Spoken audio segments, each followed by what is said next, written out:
en 98.1. Continuamos con Notimundo a la Carta.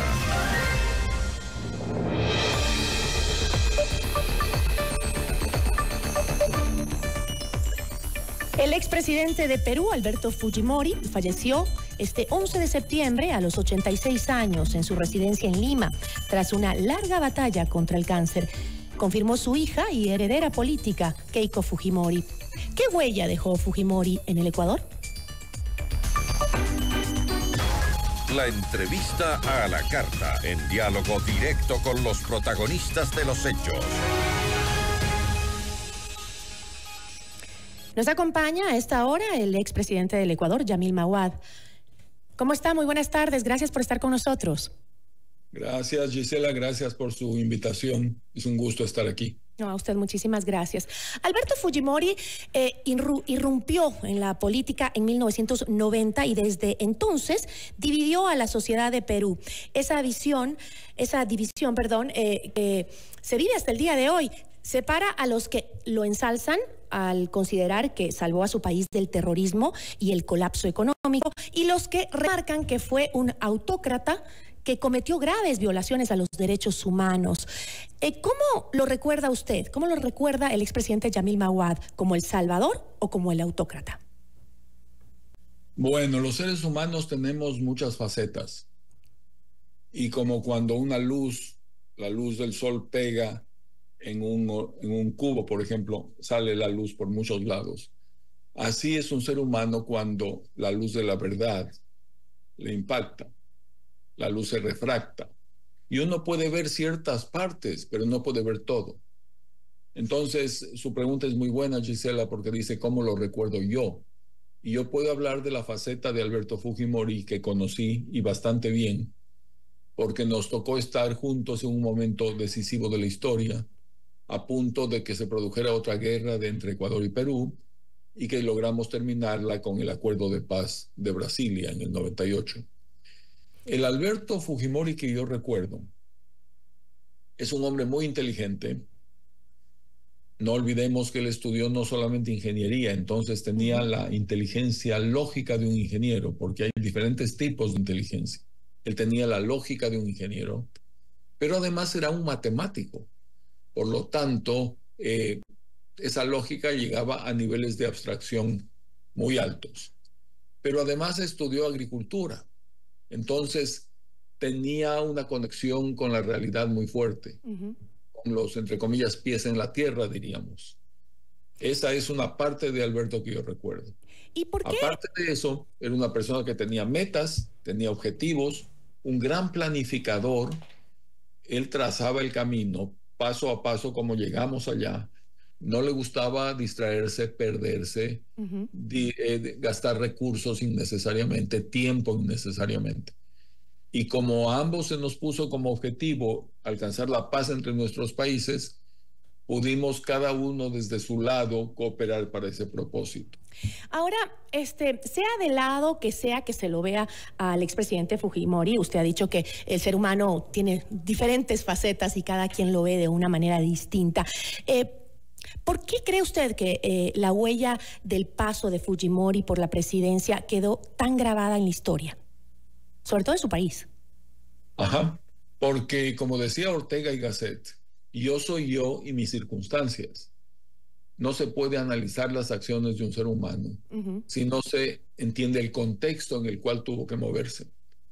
Y la presidencia de Alberto Fujimori ocurrió en el Perú en un momento crucial de su historia. Tenía un nivel de hiperinflación, creo que histórico, algo así como 4.000% de inflación anual cuando él empezó de presidente. Tenía el movimiento guerrillero más grande del mundo después del guerrillero de Camboya, que era el más cruel de todos. Y entonces a esos dos objetivos se dedicó primero y controló la inflación, estaba ya en 10%. Segundo, controló a Sendero Luminoso, el líder Abimael Guzmán estaba ya en prisión y por lo tanto tenía resultados que presentarle al pueblo peruano. Por eso fue reelegido presidente con una votación altísima, porque la gente estaba contenta con su gestión. Alberto Fujimori aparecía en las portadas de revistas, Gisela, como el póster de un buen presidente en ese momento de su carrera. Que es el momento en el cual yo me vinculo con él por el tema de la paz entre Ecuador y Perú. Sobre ese tema, expresidente, justamente creo que ese mismo recuerdo, y que estamos viendo ahora en las imágenes, ese mismo recuerdo que tiene usted de Alberto Fujimori, creo que lo tenemos también los ecuatorianos, porque sobre todo él es recordado para nosotros por firmar la paz justamente cuando usted era presidente, con usted, con Yamil Maguad como presidente, el 26 de octubre de 1998 en Brasilia. El histórico acuerdo selló pues esa paz que tanto anhelábamos los dos pueblos y puso fin a ese conflicto de fronteras que enfrentó en numerosas ocasiones tanto Ecuador como Perú. Ahora, ¿nos puede contar un poquito de qué participación tuvo Fujimori en el fin del conflicto entre el Ecuador y Perú? Ya. Ahí en esas conversaciones que mantuvimos aparecieron otras características de él. La faceta que yo conocí fue la de una persona que tenía palabra. Siempre que dijo vamos a hacer esto, lo cumplió.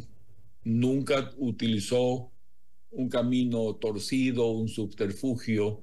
Nunca anduvo jugando con cosas. Era muy franco, muy abierto, muy claro. Hoy por hoy eso es muy valioso, ¿no? Sería bueno tener algo así en nuestros políticos. Totalmente. Poder confiar en la otra persona. Uno discrepa totalmente o está de acuerdo en parte, pero sabe que tiene una persona leal al frente.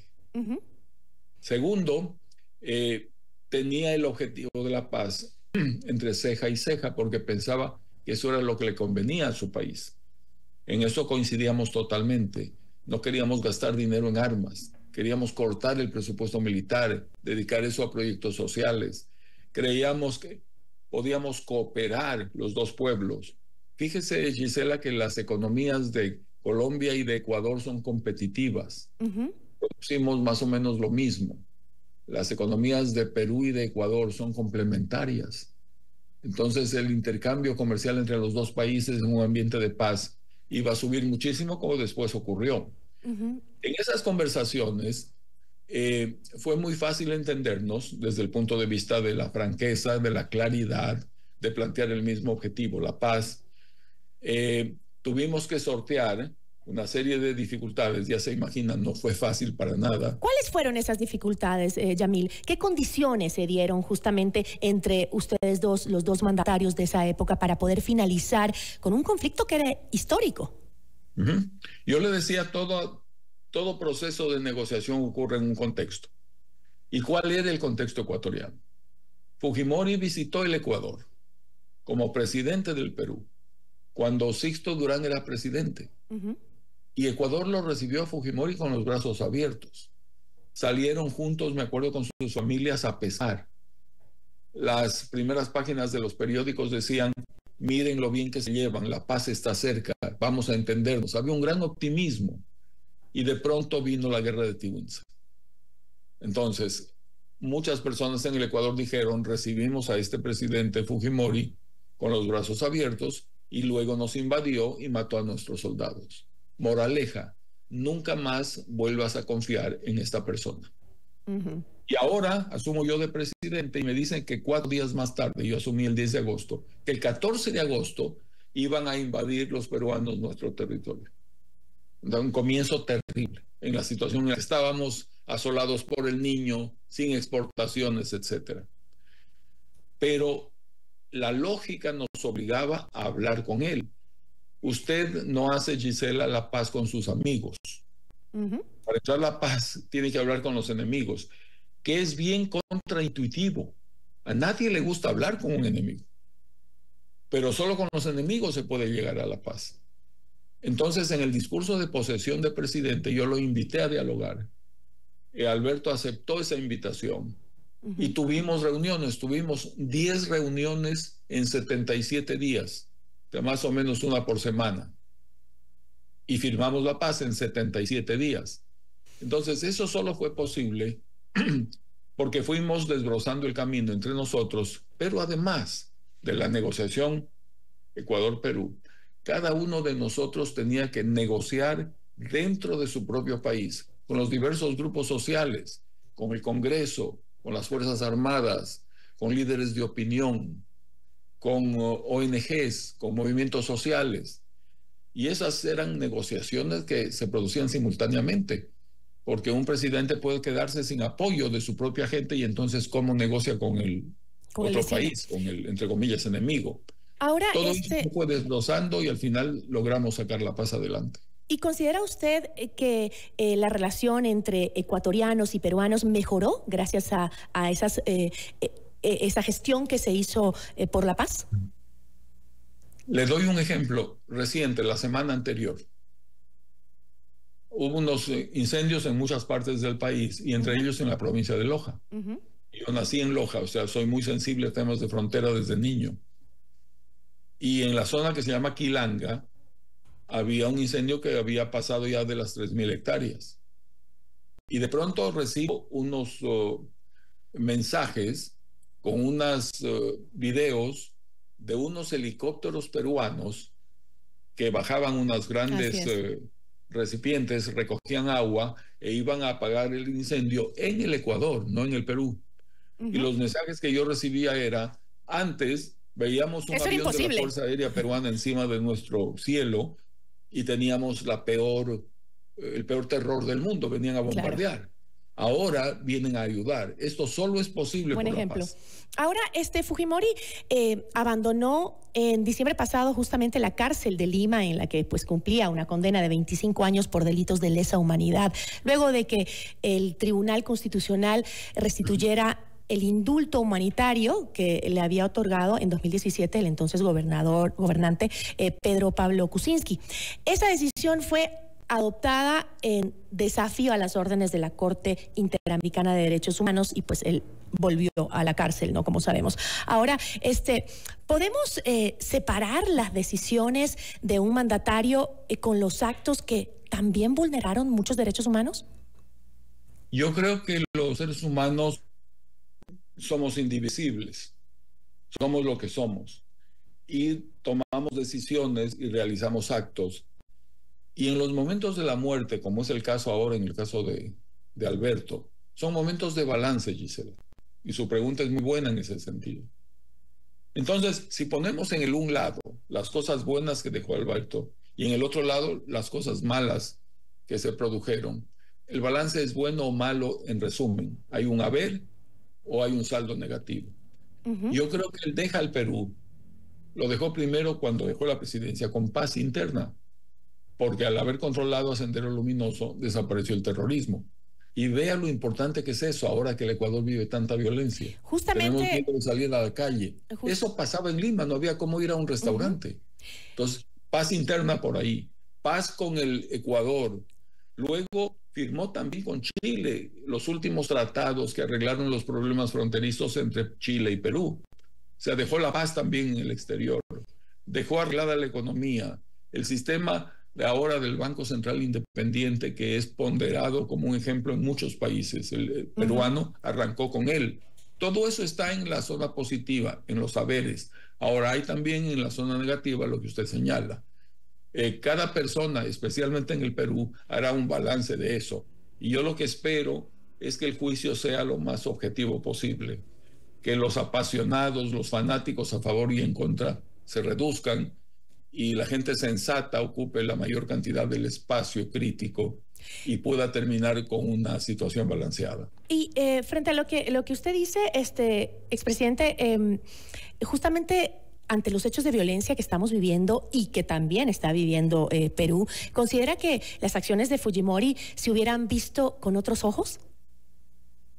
Bueno, el Perú aplaudió las cosas que él hizo.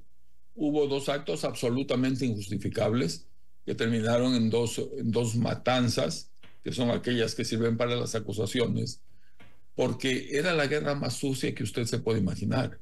Cuando usted está peleando con la guerrilla, en la forma en que ellos lo hacían, tomaban un pueblo, mataban a mujeres, mataban a niños, sin ningún respeto para nada. Esos tipos de situaciones invitan a abusos también del otro lado. Eso es lo terrible de las guerras, que sacan lo peor del ser humano. Ahora, la pregunta de fondo es, si hay un grupo que comete esas atrocidades, ¿es responsable de eso el presidente de la República? Como que si él las hubiera hecho. Pero, expresidente, también Fujimori dio en el 5 de abril del 92 un golpe de Estado con el apoyo de las Fuerzas Armadas que lo llevó a asumir todos los poderes del Estado, luego de cerrar el Congreso e intervenir el Poder Judicial y también el Tribunal de Garantías Constitucionales. Entonces, un poco usted me está diciendo que para salvar al Perú del terrorismo era imposible no perjudicar la democracia y las instituciones democráticas. A ver, ¿en qué momento dije eso? No, pero también por el lado del tema de lo que usted está comentando sobre la lucha contra el terrorismo que tuvo Perú, la pero lucha contra yo no Sendero dije Luminoso. Lo que usted dijo. Okay. No me refería a eso, me referí a que había dos grupos armados, la guerrilla y las Fuerzas Armadas. Me refería a eso. Lo otro, el haber cerrado el Congreso, sin duda, es una parte del legado de Fujimori también.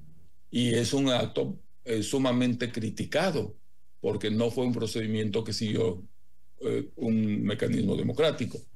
Pero al mismo tiempo convocó él a elecciones más bien pronto, y entonces el Congreso volvió a funcionar, porque después de las elecciones, y además ganó Fujimori de largo, le dieron una mayoría y entonces volvieron a estar funcionando. Pero lo que pasa, Gisela, es que como somos seres humanos, no somos ni ángeles ni demonios, tenemos cosas buenas y malas. Lo importante es el balance. Y yo creo que Alberto le dio muchísimo a su país. No, para nada fue un mandato que no tenga observaciones, para nada fue eso. Ahora, imagínese usted los últimos 25 años de la vida de él. Condenado a 25 años de cárcel, la misma cárcel que al líder de Sendero Luminoso, la misma pena. Y luchando contra la cárcel externa, pues no podía salir. Y la cárcel interna, que fue producida por su enfermedad, un cáncer que le empezó estando de presidente y contra el cual él luchó con una gran valentía, con una gran entereza, y que al final lo derrotó, pues de eso muere ayer. Entonces, son esas figuras históricas que ocurren de cuando en cuando en todo el mundo, dependiendo de las circunstancias, y creo que tomará algún tiempo para que haya un juicio más o menos definitivo sobre su gestión. Ahora, ¿usted cree que en el contexto que hoy vivimos los ecuatorianos, cree que es posible enfrentar la violencia, el terrorismo, el narcotráfico sin agredir los derechos humanos? Es decir, ¿podemos librar esta guerra que hoy estamos librando? Y pienso eso cuando usted le escucho esa dualidad de que vivió Perú con Alberto Fujimori, ¿no? O sea, ¿es posible lograr esta guerra, salvarnos de esta guerra sin afectar a víctimas inocentes, sin quitarle los derechos humanos a la gente? ¿Es posible? Ese es el objetivo y hacia allá tenemos que ir. Y hay ejemplos de que sí es posible. Así como también hay momentos en que se producen excesos criticables.